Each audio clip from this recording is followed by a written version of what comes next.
سب دیکھنے اور سننے والوں کی خدمت میں محبت برا سلام. عرفان احمد خان صاحب ہمارے ساتھ ہیں.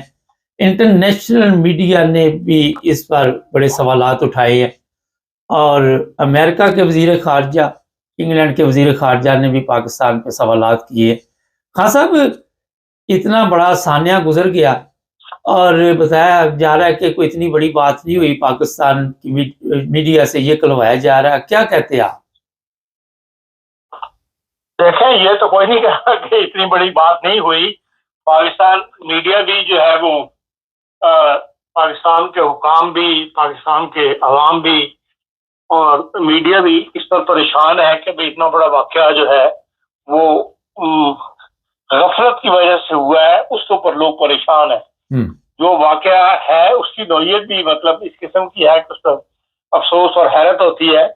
اور لیکن یہ اتنا بڑا واقعہ ہو گیا، اس کے جو انفارمیشن جو بر وقت نہیں پہنچ سکی لوگوں تک، نہ تو ایجنسیوں نے کہ ایجنسی وہاں تک پہنچ سکی کہ اتنا بڑا واقعہ کو ہونے والا ہے، کوئی ایسی ان تک انفارمیشن پہنچتی، اس سے بھی دنیا حیران ہے. اور جو واقعہ ہو رہا تھا اس دوران جو انفارمیشن روکی گئی، اس نے مزید جو ہے وہ مسئلے کو زیادہ گھنگیر بنا دیا، یہ لوگوں کو اور زیادہ پریشان کر دیا. اب صورتحال جو ہے وہ کچھ واضح ہونی شروع ہوئی ہے، تو اب جتنے منہ اتنی باتیں والی کیفیت جو ہے اس سے نکل کے اصل اس طرف جا رہے ہیں کہ اصل میں واقعہ کیا ہوا ہے. اور یہ ہمارا جو طریق ہے کام کرنے کا، وہ فورسز کا، وہ یہی ہے کہ جب تک آپریشن ہو رہا ہو اس دوران وہ کوئی انفارمیشن جاری نہیں کرتے. جب آپریشن مکمل ہو جاتا ہے تب ہم دیکھتے ہیں کہ ISPR جو ہے وہ اپنا بیان جاری کرتی ہے. یہ ان کے کام کرنے کا طریق ہے. لیکن جو واقعہ ملک کے اندر ہو رہا ہے اس کے اندر انفارمیشن دینے کی ذمہ داری وہ حکومت پاکستان کی ہے یا صوبائی حکومت کی ہے. جو کچھ بارڈروں کے اوپر ہو رہا ہے اس کے بارے میں تو آپ کہہ سکتے ہیں کہ ہاں مسلح افواج جو ہے انہی کا محکمہ جو ہے وہ اس کی کارروائی جاری کرے. یہاں پر ملک کے اندر جو فوج کو بلایا جاتا ہے وہ سیولین اداروں کی مدد کے لیے بلایا جاتا ہے، اور اس کے لیے بیان جاری کرنا یا اس سے انفارمیشن دینا جو ہے وہ سول اداروں کا کام ہے. لیکن اس سارے واقعے کے دوران جو ہے 24 گھنٹے سے زیادہ 30 گھنٹے کے دوران نہ صوبائی حکومت نے کوئی بیان جاری کیا اور نہ جو ہماری مرکزی حکومت ہے اس نے کوئی بیان جاری کیا، جس کی وجہ سے جو ہے پھر زیادہ جو مس انفارمیشن ہے وہ پھیلنی شروع ہو گئی تھی. اور ابھی تک یہ بات کلیئر نہیں ہے کہ 400 آدمیوں میں سے کتنے جو ہے وہ انہوں نے یہ تو کہا یار آپریشن بند ہو گیا، سب ختم ہو گیا. وہ گاڑی بھی تھی، انٹرنیشنل میڈیا نے دکھا دی ہے جس گاڑی کے اوپر یہ حملہ ہوا تھا کہ وہاں سے اب سب کچھ نکال لیا گیا ہے، سب کلیئر ہے. لیکن کتنے افراد ہلاک ہوئے ہیں، کتنے جو فوجی سفر کر رہے تھے ان میں سے کتنے لوگ ہلاک ہوئے ہیں، یہ ابھی تک جو ہے یہ کلیئر نہیں ہے. آپ یہ دیکھ لیں کہ 400 پیسنجرز میں سے اب شروع میں یہ کہا گیا تھا کہ 80 یا 90 کے درمیان جو ہے مسلح افراد نے اس میں انوالو ہیں، اس کے لبریشن آرمی کے، بلوچستان آرمی والوں کے جو عسکریت پسند گروپ جو ہے ان کا. لیکن اب یہ کہا جا رہا ہے کہ 33 اور سب کے سب ہلاک کر دیے گئے. 33 کے ساتھ سب کے سب کا لفظ کرنا تو اس کا پہلی انفارمیشن یا تو غلط تھی یا یہ انفارمیشن جو ہے وہ چھپائی جا رہی ہے. اسی طرح کہ 80 سے 90 لوگ جو ہیں وہ پہلے ہی نکل گئے تھے اس ٹرین کے ساتھ. اس قسم کی انفارمیشن ہے ابھی تک جو ہے معاملات کو زیادہ الجھا رہی ہیں. ایک کلیئر تک انفارمیشن نہیں آ رہی کہ جب کوئٹہ سے ٹرین چلی اس میں کتنے پیسنجر تھے اور کتنے پیسنجروں کو انہوں نے رہا کر کے اس کی کوئی لسٹ جاری کر رہے تھے، جس سے پتہ لگتا کہ ہاں بھائی اتنے پیسنجر جو ہے ہماری جو فیملی نکلنے میں کامیاب ہوئی ہے. ایک واحد فیملی وہ ہے جس کا عینی شاہدین کا بیان جو ہے وہ آنا شروع ہوا ہے، اور اس میں وہ معاملات کو اور غمگین بنا رہے ہیں. وہ یہ کہتے ہیں کہ ہم سے جب ہم ڈبوں میں لیٹ گئے تھے پھر جب ہمیں انہوں نے کہا کہ آپ باہر نکلیں دہشت گردوں نے، تو ہم نے سوچا کہ بھائی اندر بھی تو آ کے وہ ہم مار ہی دیں گے، چلو ہم ان کے کہنے پہ باہر آ جاتے ہیں. جب ہم باہر آ گئے تو انہوں نے ہمیں یہ کہہ دیا کہ آپ چلے جائیں یہاں سے، رہا کر دیا اور یہ کہا پیچھے مڑ کے نہیں دیکھنا، آپ ایک ڈائریکشن میں چلتے. کہتے ہیں 4 گھنٹے ہم مسلسل چلتے چلے گئے. اب ایسے کتنے افراد تھے یہ بھی جن جو اس طرح رہا ہوئے یہ بھی پتہ نہیں لگ سکا. انٹرنیشنل میڈیا جو اس بات کو اچھال رہا ہے وہ اس بات کو اچھال رہا ہے کہ بھئی پاکستان کے اندر ایسے واقعات مسلسل ہوتے چلے جا رہے ہیں، لیکن حکومت سوائے بیان بازی کے کہ بھئی ہم نے اس پہ یہ قابو پا لیں گے، ہم ان کے کمر توڑ کے رکھ دیں گے دہشت گردوں کی، ہر واقعہ پہلے واقعے سے زیادہ اسٹرانگ جو ہے وہ کرا رہا ہے. جو عسکریت پسند گروپ پاکستان میں پیدا ہو رہے ہیں وہ پہلے سے زیادہ اسٹرانگ ہوتے چلے جا رہے ہیں.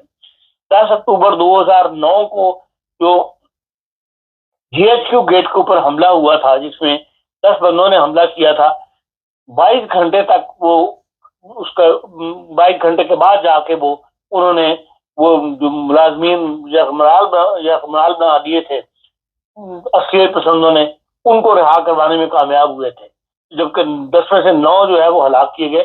لیکن یہ مقابلہ 22 گھنٹے تک جاری رہا، اور اس کے اندر بھی زرار کمپنی جو ہے پاکستان کے جو اسپیشل فورسز ہیں ان کی جو سب سے مضبوط کمپنی سمجھی جاتی ہے، سب سے زیادہ لڑائی کرنے والی زرار کمپنی، اس کو انوالو کرنا پڑا. اب یہ دیکھیں کہاں بات چلی تھی عام پولیس کے ساتھ، پولیس سے پھر FC آ جاتی ہے، FC کے بعد پھر رینجز کو انوالو کیا جاتا ہے، رینجز سے بعد پھر عام فورسز تک بات چلے گی.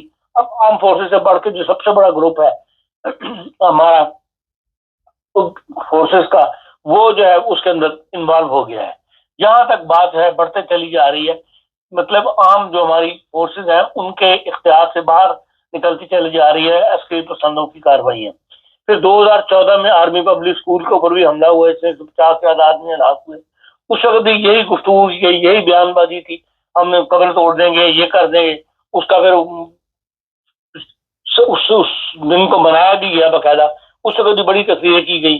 باچا خان یونیورسٹی پہ 2016 میں حملہ ہوا. پھر ایک دفعہ آپ کو پتا ہے قیدیوں کو یرغمال بنا لیا گیا تھا، ان کو ڈھال کے طور پر استعمال کیا گیا تھا. یہ مطلب تمام اس قسم کے واقعات جو ہے مسلسل پاکستان میں بڑھ رہے ہیں، اور عسکریت پسند جو ہے وہ کامیاب ہو رہے ہیں، اور ہماری فورسز کو ہم یہ تو نہیں کہتے پیچھے ہٹنا پڑ رہا ہے، لیکن فورسز جو ہے وہ ان حالات پر قابو پانے میں نہ تو فورسز کامیاب ہیں اور نہ ہمارے سیاستدان ان کا کوئی حل ڈھونڈنے میں. فورسز سے مراد یہی ہے کہ وہ کوئی حل ڈھونڈنے میں سیاستدانوں کے ساتھ مل کر کوئی ابھی تک ایسی کارروائی نہیں کر سکے جس سے ان معاملات کو جو ہے وہ کنٹرول کیا جا سکے، بلکہ یہ بڑھتے بڑھتے اب ملک کی سالمیت کے لیے خطرہ بن گئے ہیں. پہلے صرف آواز حقوق کی تھی، آج بلوچستان کی آواز جو ہے وہ آزادی کی اٹھنی شروع ہو گئی ہے. یہ اس حد تک معاملات کو وہ آگے لے گئے ہیں کہ اب وہاں سے آزادی کی بات اٹھ رہی ہے.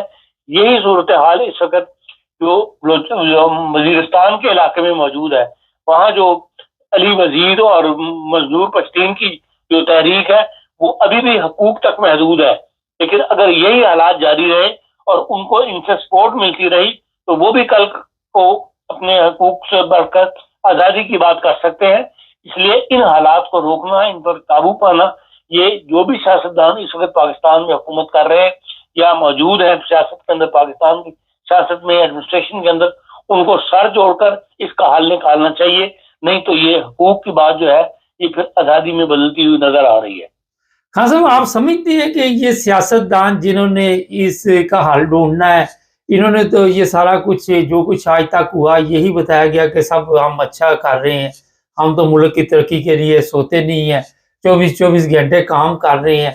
تو ان سیاستدانوں سے ابھی بھی امید لگائی جا سکتی ہے کہ یہ ٹھیک کریں گے؟ بارش صاحب، یہ بات تو کلیئر ہے کہ یہ لوگ اس قابل نہیں ہیں. جو پاکستان کا موجودہ سیاسی سیٹ اپ ہے وہ مسائل کو بڑھا رہا ہے، مسائل کو حل نہیں کر سکا. اس معاملے میں 2-3 آوازیں اب اٹھی ہیں پاکستان کے اندر کہ ہمارا آئین، ہمارا سیاسی نظام ملک کو تباہی کی طرف لے کر جا رہا ہے. تو اس لیے ہمیں ایک نئے سیاسی نظام کی ضرورت ہے، اس کے اوپر غور و فکر ہونا چاہیے. لیکن یہ 2-3 لوگوں کی آواز ہے جو دب کے رہ گئی ہے. ابھی بھی جو بلوچستان سے بینگل صاحب نے کل ٹویٹ کیا ہے وہ بہت خطرناک حد تک، مطلب اس کے اندر اشارے موجود ہیں. اس حد تک لوگ ملک سے مایوس ہو رہے ہیں. جب ملک کا سیاستدان اس حد مایوس ہونا شروع ہو جائے گا تو پھر عوام تو ظاہر ہے کہ وہ انہی کے پیچھے گروپ چل رہے ہوتے ہیں. تو اس صورتحال کے اندر موجودہ سیاستدان تو اس قابل نہیں ہے. پھر اس کا کوئی نہ کوئی حل تو نکالنا ہے کہ نہیں نکالنا.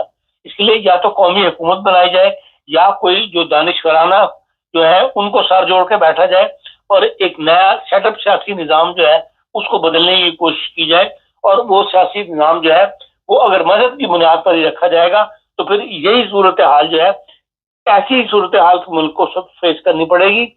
جو دنیا کے اندر سیاسی نظام قائم ہے ان کو فالو اپ کیا جائے، ان کو اسٹڈی کیا جائے، اس کے مطابق حالات کے مطابق نیا سیاسی نظام قائم کیا جائے جس میں مذہب کا عمل دخل جو ہے وہ نہ ہو. خان صاحب، آپ سمجھتے ہیں کہ جو پہلے رپورٹ آئی یا ابھی بھی خبریں ہیں کہ وہ فوجی لے گئے ہیں، ساتھ اٹھا کے لے گئے ہیں، تو اتنی آسانی سے انہیں چھوڑ دی ہے؟ اتنی ناقص ان کی پلاننگ تھی؟ سب کو فوجیوں کو رہا کرا لیا ہوگا جس طرح بیانات دیے جا رہے ہیں؟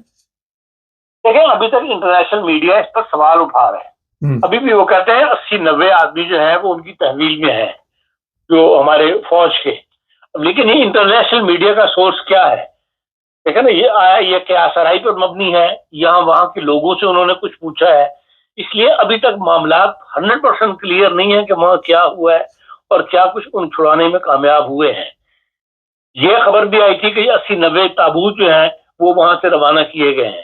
یہ بات تو سمجھ میں آتی ہے کہ جب ہنگامی صورتحال پیدا ہو جائے تو اس وقت ایگزیکٹ گن کے نہیں بنوایا جاتا، ضرور سے زیادہ جو چیز جو ہے وہ حاصل کی جاتی ہے تاکہ آپریشن جو ہے اس کے اندر کامیابی حاصل ہو.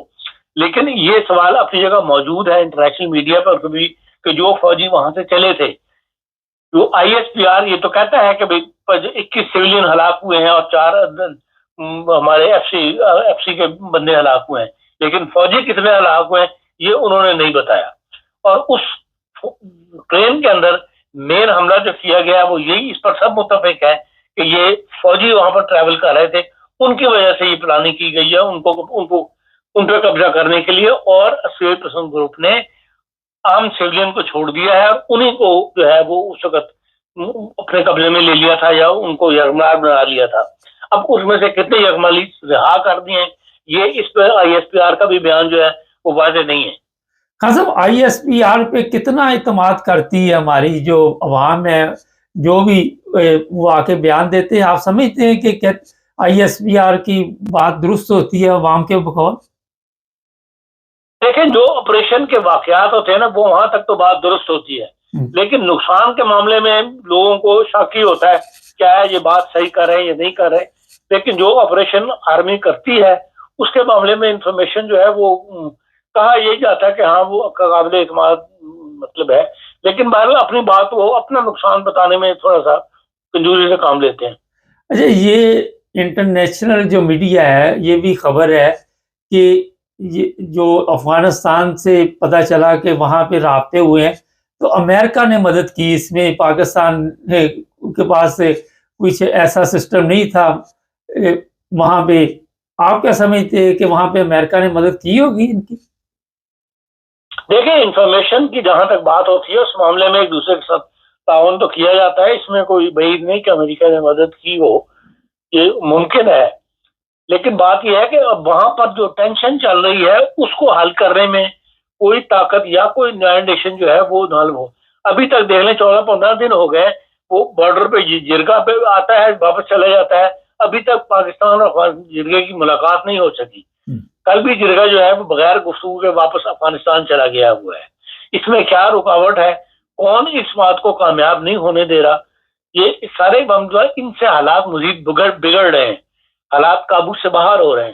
اور یہ حالات جو ہے آپ افغانستان سے لڑ کے یا افغانستان کے ساتھ یہ سمجھتے ہیں کہ فوجی حل کے ساتھ ان کے ساتھ ہم کامیاب ہو جائیں گے. یہ دنیا نہیں کامیاب ہو سکی، بڑی طاقتیں نہیں کامیاب ہو سکی، تو ہم بہت چھوٹے لوگ ہیں ان کے معاملے میں.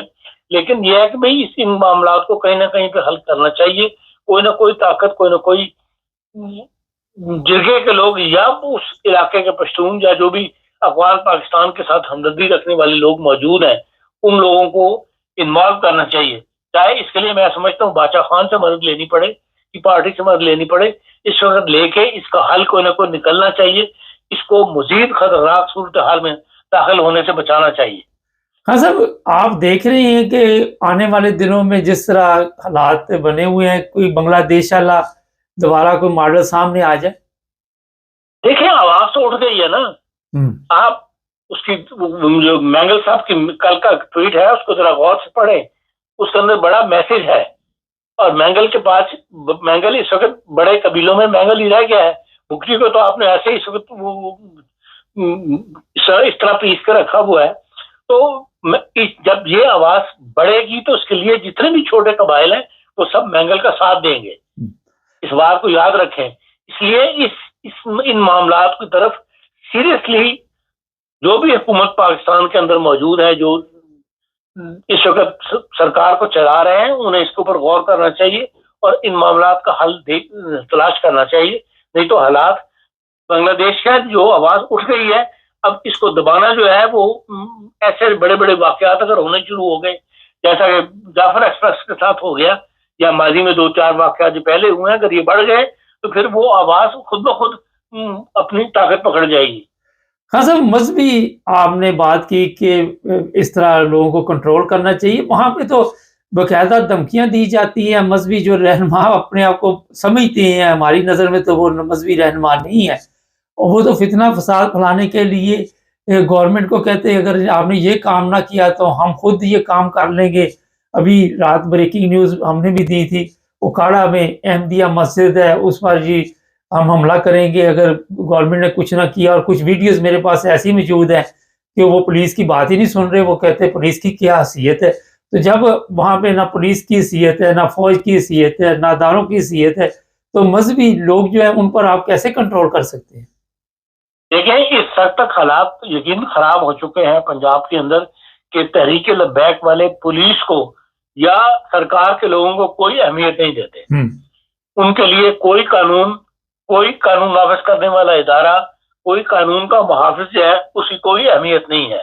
جو وہ چاہتے ہیں وہ اعلان کہتے ہیں کہ ہم یہ کریں گے. جہاں حکومت کمزوری دکھاتی ہے ایسے اعلان کرنے والوں کو فوری طور پر گرفتار کرنا چاہیے اور ان کو جیلوں میں ڈالنا چاہیے. ان پہ مقدمات قائم ہونے چاہیے. وہ 4 مثالیں قائم کریں گے تو پھر یہ تحریک لبیک والے بھی کچھ دبیں گے. جب ان کو پوچھتا ہی کوئی نہیں تو پھر اور لوگوں میں چھوٹے چھوٹے علاقوں میں اکھاڑا کی کیا حیثیت ہے. ایسے علاقوں میں بھی لوگوں میں جرات پیدا ہو رہی ہے اور وہ جرات پیدا کرنے کا موقع جو ہے وہ حکومت خود پنجاب جو ہے وہ فراہم کر رہی ہے.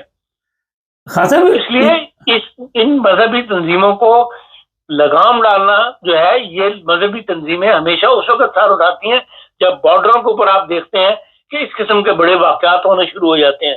یا جس طرح جعفر ایکسپریس کا واقعہ ہو گیا، اس قسم کے جب بڑے واقعات ہوتے ہیں حکومت کی توجہ ادھر ہوتی ہے تو یہ اپنا کام شروع کر دیتے ہیں کہ بھئی ہاں ہم بھی موجود ہیں اور ہم اپنے اس سے مقصد ان کا یہی ہوتا ہے کہ بھئی اس سے حکومت کا جو ہے ریاستی ادارے جو ہیں وہ اور کمزور ہو جائیں، ہم ان کے اوپر حاوی ہو جائیں اور ہم اقتدار پر قبضہ کر سکیں. چاہتے یہ یہی ہے کہ بھئی اسلام کے نام پر ہی اقتدار کے اوپر قبضہ کریں اور اس لیے ساری گیم جو ہے یہ چلائی جا رہی ہے. خان صاحب، اتنے واقعات ہوئے رمضان کے مہینے میں بھی، اس سے پہلے بھی، ابھی تک کوئی بڑی شخصیت سامنے نہیں آئی جس نے اس کے بارے میں کوئی بات چیت کی ہو کہ جناب یہ سب پاکستانی ہیں اور یہاں تمام حقوق پاکستانیوں کے برابر ہیں. اس پر تو کوئی بات چیت نہیں ہوئی، تو آپ کیسے کہہ سکتے ہیں کہ اس پر یہی لوگ کنٹرول کریں گے؟ دیکھیں، ان لوگوں سے یہی تو ان لوگوں کی کمزوری ہے ہمارے سیاستدانوں کی کہ یہ اپنے ووٹ بینک کے لیے کسی مطلب جو اسلام پسند ووٹ بینک ہے، کیونکہ ملک کے اندر بہت زیادہ اسلام کا چرچا ہے، اسلام کے نام پر بہت زیادہ ہر کام کیا جاتا ہے، اس لیے اسلام کے نام کے خلاف کوئی چیز سننے کے لیے پسند نہیں ہے. اس لیے وہ ایسے معاملات کے اوپر سیاستدان چاہے اس کو اچھا نہ بھی سمجھتے ہوں خاموشی اختیار کر لیتے ہیں. اور یہ بہت بڑی کمزوری ہے ہمارے سیاستدانوں کی، ہماری سول سوسائٹی کی. خالی سیاستدان نہیں ہے، اس میں پوری سول سوسائٹی ہے جو وہ انوالو ہے. آپ یہاں دیکھ لیں جرمنی کے اندر جو ہلاؤ میں واقعہ ہوا تھا اس کے اندر مرنے والے ٹرکش تھے، جو وہ جو حقہ پینے والے کیا کہتے ہیں اس کو، وہاں پر جو حملہ ہوا تھا اس میں ٹرکش لوگ مارے گئے تھے، لیکن پورا ملک اٹھ کھڑا ہوا تھا ان لوگوں دہشت خلاف لوگوں کے جن لوگوں نے حرکت کی تھی. تو ایسی کیفیت پاکستان میں موجود نہیں ہے اور جب تک یونٹی نہیں ہوگی، آپ ایک دوسرے کے لیے کندھے سے کندھا ملا کے کھڑے نہیں ہوں گے یا ایک دوسرے کے لیے ہمدردی نہیں رکھیں گے، ایک دوسرے کے لیے آواز بلند نہیں کریں گے، خاموشی اختیار کر لیں گے، تو پھر ظاہر ہے جو شر پسند عناصر ہیں انہیں اور زیادہ موقع ملتا ہے بات کرنے کا اور اپنے پروگرام کو عملی جامہ پہنانے کا. اس لیے بہرحال یہ سیاستدانوں کی کمزوری ہے.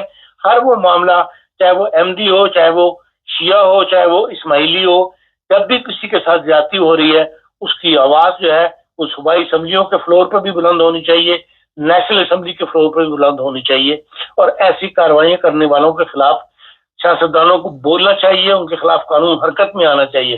جب تک یہ نہیں ہوگا یہ معاملات جو ہے مزید خراب ہوتے چلے جائیں گے. ایک کامنٹس آپ کے پروگرام کے بارے میں تھے کہ یہ جو لوگ بھی مذہبی نفرت پھیلا رہے ہیں, کیا عرفان خان صاحب کو نہیں پتا کہ ان کے پیچھے کون سی قوتیں بیٹھی ہوئی ہیں؟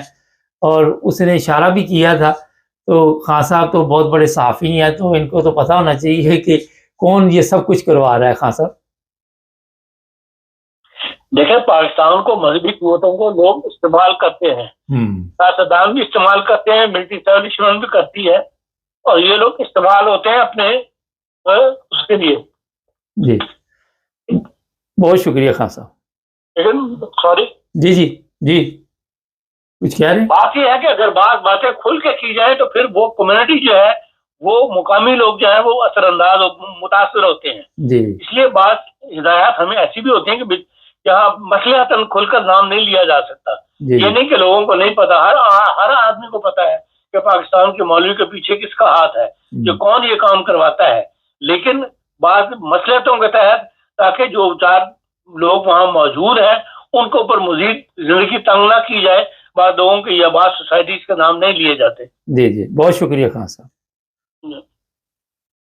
خان صاحب نے بڑے اچھے طریقے کے ساتھ جواب دیا, زبردست سے.